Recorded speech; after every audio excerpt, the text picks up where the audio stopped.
Hello guys, welcome ulit dito sa ating travel. So yan guys, meron na naman tayong natagpuan napakagandang lugar. Dito lang yan siyempre sa Taytay, Palawan. So ang ganda dito guys, kung makikita natin yan, Nyugan. At siyempre pag dito tayo tao, ayan, napakaganda ng dagat, ng view. So yun guys, samahan nyo ako. Papakita natin ang ganda ng ating napuntahang lugar. So yan guys. So ito guys, kung makikita natin sobrang ganda dito sa lugar na ito. Ayan. May konting mangroves dito, pero medyo batuhan siya, no?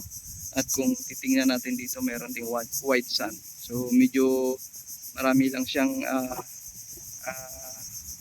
mga napadpad na na mga seagrass, ayan, na tuyo. Dahil amihan, malakas yung alon. So, kaya napupunta dito. So, pupunta tayo dito guys.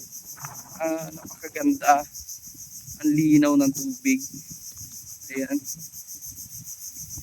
Kung naririnig nyo, yan po ay uni ng tawag dito sa amin, Kagasing. Ayan. So, dito tayo guys. Kung makikita nyo, ang ganda talaga.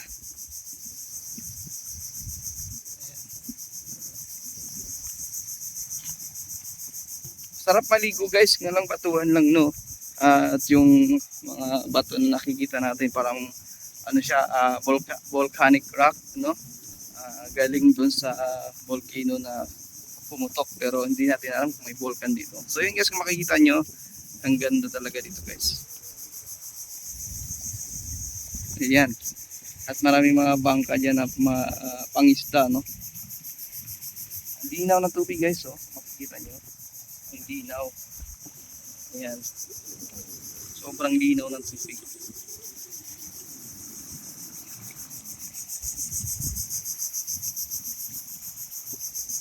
Sobrang nakaka-relax ito guys.